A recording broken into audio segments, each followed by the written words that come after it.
और स्टूडेंट्स, आज हम लोग most important numerical question related to physics जो कि 4 मार्क्स से रिलेटेड होता है बोर्ड परीक्षा में। तो पहले तो आपको एग्जाम में क्वेश्चन को समझना होगा, क्वेश्चन क्या कर रहा है और किस प्रकार के दर्पण है या किस प्रकार के लेंस है।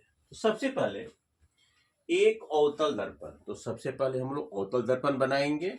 तो देखिए, अवतल माने धसा हुआ तल जिसका परावर्तक सतह धसा हुआ होता है, ये आपका परावर्तक सतह है। अगर हाथ से टच करेंगे ऐसा फीलिंग होगा कि हम डाउनवर्ड में जा रहे हैं। और यह अपारदर्शक पदार्थ का पेस्ट है। ये हो गया आपका अवतल दर्पण। ये हो गया आपका पी। और ध्रुव मेन फोकस को जोड़ने वाली रेखा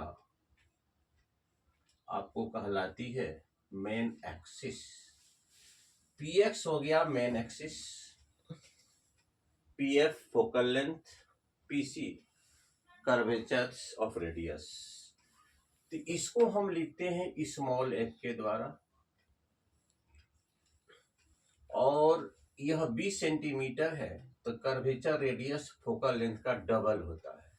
तो फोकल लेंथ कितना दिया हुआ है 20 सेंटीमीटर, यहाँ 20 सेंटीमीटर लिखिए। फोकल लेंथ आपका 20 सेंटीमीटर हो गया। अब वस्तु कहाँ रखा गया है 30 सीएम की दूरी पर। तो ये दूरी आपका 40 सेंटीमीटर हुआ, ये दूरी आपका 40 हुआ, लेकिन रखा गया है 30, मतलब सी और एफ के बीच वस्तु को मान लेते हैं यहाँ पर रखा गया है। इसकी दूरी है 30 सेंटीमीटर, इसकी दूरी है 30 सेंटीमीटर। वस्तु के सिर से 2 किरणें चलती है खरबों किरणें, लेकिन सुविधा के लिए हम 2 किरण लेते हैं। तो वस्तु के सिर से 2 किरणें चलती है। एक किरण दर्पण से परावर्तित होने के बाद मुख्य फोकस होते हुए निकल जाती है। दूसरी किरणें मेन फोकस के सीध में चलती है, दर्पण के एन बिंदु पर आपतित होती है और प्रधान अक्ष के समानांतर क्या होती है, परावर्तित हो जाती है। प्रधान अक्ष के समानांतर परावर्तित हो जाती है। तो आपका इमेज बन गया यहाँ पर बी डैश ए डैश। कैसा बना भाई, उल्टा बना, रिवर्स बना, लेकिन वस्तु से बड़ा बनेगा। आप देख रहे हैं। तो इमेज जो है प्रधान अक्ष के डाउनवर्ड में है, तो इमेज की ऊंचाई भी माइनस होगी। और वस्तु प्रतिबिंब की दूरी क्या होगी, सभी दूरियां दर्पण के ध्रुव से मापते हैं और आपतित किरण के विपरीत दिशा में मापी गई दूरियां ऋणात्मक होती है और आपतित किरण के दिशा में मापी गई दूरियां धनात्मक। अगर आपसे इमेज का दूरी मापने के लिए कहा जाए तो नापेंगे ऐसे, किरण जा रही है ऐसे, माइनस होगा। और ऑब्जेक्ट का दूरी तो हमेशा माइनस में ही होता है। तो हम लोग फिगर से यह रिजल्ट निकाल लिए कि आंसर जो हमारा आएगा वह 40 से अधिक आएगा, क्योंकि 40 के बाद बना है इमेज। और प्रतिबिंब की जो ऊंचाई होगी वह माइनस में होगी और प्रतिबिंब की जो दूरी भी होगी वह माइनस में होगी। अब फोकल लेंथ इसका माइनस होता है। क्यों भाई, फोकल लेंथ की दूरी हम ऐसे मापते हैं, किरण दोनों का डायरेक्शन ऑपोजिट है। तो लिखिए एफ बराबर -20, यू बराबर, ऑब्जेक्ट हमेशा माइनस में होता है इसकी दूरी, पहले आप भी निकालिए। तो दर्पण सूत्र में होता है 1/v प्लस 1/u बराबर 1/f, 1/v बराबर 1/f घटा 1/u। 1/v, f हो गया आपका 20, u हो गया 30, तो एक माइनस पहले से है, एक माइनस यहाँ पर है, तो 1/30। एलसीएम हो गया आपका 60, 20 दिया 60, 30 दूनी के 60, 1/v minus 1/60, cross multiplication -60 centimetre. Image बना है भी हो गया -60 सेंटीमीटर, ये तो निकाल लिए।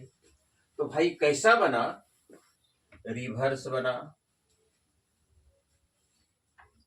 और ग्रेटर बना ऑब्जेक्ट से बड़ा बना, और रियल बना, और इन्वर्टेड, उल्टा यहां लिख दिए हैं इन्वर्टेड। अब चलिए इस प्रतिबिंब की ऊंचाई क्या हमारी हुई है, तो हम लोग पढ़ते हैं क्या, H2/H1 बराबर -V/U। तो भाई H2 हो गया इमेज का हाइट और H1 हो गया ऑब्जेक्ट का हाइट। तो H2/H1 कितना है, देखिए तो यहाँ पर 10 सेंटीमीटर है, तो यहाँ 10 लिखिए, और -V का वैल्यू कितना है, देखिए तो माइनस यहाँ पहले से है तो प्लस हो जाएगा 60, और U का वैल्यू कितना है वह देखिए -30, कोना कोनी गुना कर दीजिए, -30 H2 बराबर हो गया 60, H2 बराबर 60 बटा 30, 60 बटा ये कितना हो गया आपका, 60 गुनी के 10 600 हो गया, H2/30 कर दीजिए, क्रॉस मल्टीप्लिकेशन 20 दिया 60। आपका इमेज का जो ऊंचाई हो गया वह -20 सेंटीमीटर हो गया। तो इमेज फिगर डायग्राम अगर आप बना लेते हैं, अगर यहाँ पर माइनस प्लस में कहीं मिस्टेक भी होता है तो एग्जामिनर को यह संतुष्टि होगी कि भाई यह एग्जामिनी भली भांति इससे परिचित है, यह माइनर मिस्टेक किया है। अगर इमेज नहीं देते हैं तब तो भाई इसमें आपका मार्क्स रिड्यूस होगा ही। तो चूंकि अगर समय आपके पास पर्याप्त है, अगर तो एक अवतल दर्पण का फिगर बनाकर उसको फोकल लेंथ दिखाइए, रेडियस दिखाइए, इमेज की ऑब्जेक्ट की ऊंचाई दिखाइए, इमेज की ऊंचाई दिखाइए, कैलकुलेट कीजिए, उसके नेचर को बताइए, और उसके बाद आवर्धन का सूत्र लिखिए, बहुत ही पेशेंस से बनाइए, ताकि एग्जामिनर यह समझे कि examinee is the better than examiner. वास्तव में हमारी सोच से यह ज्यादा विद्यार्थी लिखा है तो आपको फुल मार्क्स मिलेगा। और इमेज बनाने के बाद कहीं माइनस में हल्का फल्का प्लस माइनस मिस्टेक भी होता है तो एग्जामिनर उसको इग्नोर कर देता है, और बहुत ब्यूटीफुल हैंडराइटिंग में, बोल्ड हैंडराइटिंग में आपको लिखना है, तभी एग्जामिनर आपके उत्तर पुस्तिका के प्रति अट्रैक्ट होगा। अन्यथा अगर गोज गाज इधर उधर किए हुए तो भी एवरेज देखते हुए 4 नंबर का क्वेश्चन है 2 नंबर बैठा कर वो आगे बढ़ जाएगा। तो डियर स्टूडेंट्स, हमारे इस बात पर ध्यान भी देंगे और इस वीडियो को लाइक करेंगे, शेयर करेंगे, सब्सक्राइब करेंगे, और अपने क्लासमेट को भी इसको फॉरवर्ड करेंगे। चलिए, थैंक यू वेरी मच। जय भारत, जय हिंद।